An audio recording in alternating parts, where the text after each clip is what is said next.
বর্তমান সময়ে আমরা যদি অন্তর্বর্তীকালীন সরকারের সাথে রাজনৈতিক দলগুলোর সম্পর্ক কিংবা বোঝাপড়ার বিষয়টি নিয়ে প্রশ্ন করতে চাই, দূরত্ব দেখছেন না দূরত্ব ঘুচেছে কিছুটা? আমার মনে হয় যে প্রথম দিকে যেই সম্পর্কটা ছিল প্রথম কয়েকদিন, তারপরে তাদের মধ্যে অনেক দূরত্ব বেড়েছিল। পর্যায়ক্রমে মানুষের মধ্যে, সমাজের মধ্যে আলোচনা হয়েছে, রাজনৈতিক দলগুলোরও নানান উদ্বেগ থেকে এই সরকার সম্ভবত বুঝতে পেরেছে, আই এম নট শিওর, সম্ভবত বুঝতে পেরেছে যে রাজনৈতিক দলগুলোর সঙ্গে যারা বিগত স্বৈরতান্ত্রিক সরকারের বিরুদ্ধে 15 বছর ধরে, তারও আগে থেকে অনেকে করেন, সংগ্রাম করেছে, তাদের একটা সে আছে এই সমাজ এবং রাষ্ট্র কীভাবে চলবে। সেইটা প্রথম যে যত উপেক্ষিত ছিল, অন্তত তাত্ত্বিকভাবে তারা এটা বুঝতে পেরেছেন, এটা বোঝা যায় যে দূরত্ব কমার জন্য একটা তাত্ত্বিক ভিত্তি তৈরি হয়েছে। প্রায়োগিক অর্থে আমরা এখনও তেমন কোনো কার্যকর যোগাযোগ দেখি না, কিন্তু এটার মধ্যে একটা কিন্তু নতুন উপাদান যুক্ত হয়েছে। যখন এই নির্বাচনের কথা আসছে এবং যেই ছাত্রছাত্রীরা এই সংগ্রামের নেতৃত্ব দিয়েছেন শুরু থেকে, তারা যখন রাজনৈতিক দল গঠন করবার কথা চিন্তা করলেন, তার প্রস্তুতিও চলছে বোঝা যায়, তখন কিন্তু প্রথম দিকে যে এরকম সম্পর্ক অপরাপর রাজনৈতিক দলগুলোর সঙ্গে এই সরকারের তরুণ নেতৃত্বের সঙ্গে থাকবার কথা ছিল, সেটার আশাও আমি করতে পারি না। কারণ ভবিষ্যতে নির্বাচনকে কেন্দ্র করে তাদের মধ্যে প্রতিদ্বন্দ্বিতার প্রশ্ন উঠবে, ফলে একটা টেনশন রাজনৈতিক কিন্তু পরবর্তী নির্বাচন পর্যন্ত থাকবে।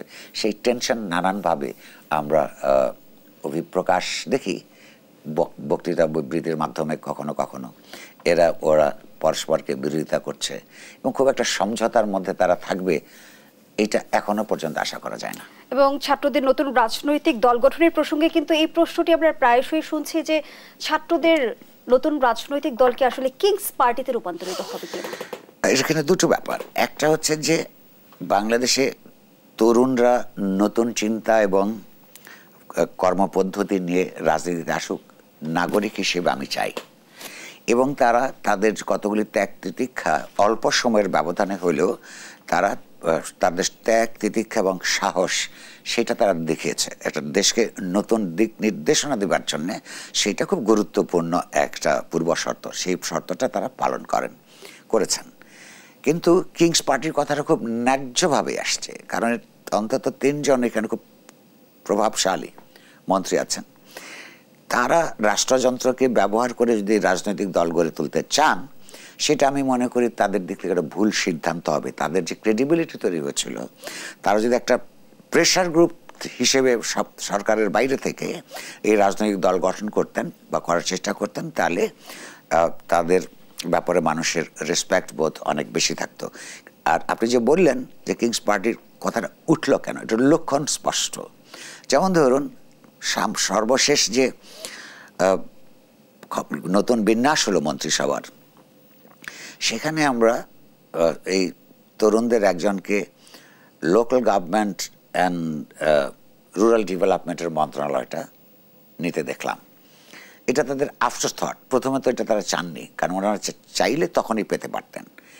আমরা লক্ষ্য করেছি বিভিন্ন রাজনৈতিক দল যখন ক্ষমতায় যায়, তারা এই লোকাল গভর্নমেন্ট আর রুরাল ডেভেলপমেন্টের মন্ত্রণালয়টা চায়। কারণ হচ্ছে সমাজের স্তরে স্তরে, প্রশাসনের স্তরে স্তরে যে কাঠামোগুলি রাষ্ট্রের কতগুলো থাকে আপনার লোকাল গভর্নমেন্টের, এই মন্ত্রণালয়টায় দিয়ে কিছু ফেভার ডিস্ট্রিবিউট করে সবসময়। হয়তো আমরা এখনও খুব পরিষ্কার নই, হয়তো এরকম একটা আকাঙ্ক্ষা তাদের মাথায় থাকতে পারে। তারপরেই কিংস পার্টি করবার আলোচনাটা সমাজে বেশি এসছে। সম্প্রতি আমরা দেখলাম 3 জন উপদেষ্টা নিয়োগ নিয়ে মুখোমুখি অবস্থানে বৈষম্য বিরোধী ছাত্র আন্দোলন এবং সরকার। যেমনটি আসলে বৈষম্য বিরোধী ছাত্র আন্দোলনের ছাত্ররা দাবি করছে যে ছাত্রদের রক্তের উপর দাঁড়িয়ে আওয়ামী লীগের পুনর্বাসন হচ্ছে। আচ্ছা, দুটো ব্যাপার এইখানে। যদিও এই তরুণরাই যে নেতৃত্বের মাধ্যমে একটা স্বৈরতান্ত্রিক সরকারের উৎখাত ঘটেছে, যদিও এই সাফল্যটা তাদের অন্য যে কোনো পার্টির থেকে অনেক বেশি অনন্য টাইপের, কারণ অন্যরা সংগ্রাম করেছেন, ত্যাগ তিতিক্ষা করেছেন, কিন্তু পারেন নাই সরকারকে ফেলতে। তো ফলে তারা সরকার গঠন করেছেন, করবেন, এটা খুব অন্যরা সহযোগিতা করেছে, সেটা খুব অস্বাভাবিক না। কিন্তু এই তরুণদের ভাবা উচিত ছিল যে যদি অপরাপর রাজনৈতিক সংগঠনগুলো তাদের কাজের স্বীকৃতি হিসেবে সহযোগিতা সক্রিয়ভাবে না করত, তাহলে কিন্তু তারা সরকার গঠন করেও চালাতে তাদের অসুবিধা হতো। দ্বিতীয় হচ্ছে যে তাহলে একটা মন্ত্রী পরিষদ গঠন বলুন কিংবা কর্মপদ্ধতির বা কর্মসূচি বাস্তবায়ন বলুন রাষ্ট্রীয়, সেইখানে সংশ্লিষ্ট অন্যদের যারা স্টেক হোল্ডার আছে সংগঠিতভাবে, তাদের সঙ্গে একটা ডায়ালগের প্রসেস থাকা উচিত ছিল। বোঝা যায় এই মন্ত্রী পরিষদের মধ্যে কয়েকজন বসেই তারা কিছু কিছু মৌলিক সিদ্ধান্ত গ্রহণ করছেন, ফলে তাদের বিরুদ্ধে অসন্তোষ তৈরি হয়েছে। এটা অত্যন্ত ন্যায্য। এটার মধ্য দিয়ে আওয়ামী লীগের রিপ্লেসমেন্ট হচ্ছে কিনা বা পুনর্বাসন হচ্ছে কিনা সেটা আমি এখনো খুব পরিষ্কার নই, কারণ আওয়ামী লীগ তো আমরা দেখতে পাচ্ছি না। তবে সেইটার যে সন্দেহ লোকের আছে সেটা হলো 15 বছর ধরে যে প্রশাসন ছিল, সেই প্রশাসনের নানান স্তরে আওয়ামী লীগ যে দলীয়করণ করেছিল তার জন্য লোক বদলাতে গেল, এখান থেকে ওখানে আসে, ওখান থেকে ওখানে যায়। কিন্তু আর একটা জিনিস অভিযোগ কিন্তু তাদের বিরুদ্ধে আসছে, সেটা হচ্ছে যে আমরা জামাতে ইসলামের প্রভাব রাষ্ট্র পরিচালনার ক্ষেত্রে বাড়ছে বা সমাজে তাদেরকে তাদের বাস্তব শক্তিমত্তার চাইতে বেশি অ্যাসার্ট করছে, এইটা কিন্তু আমরা দেখতে পাচ্ছি।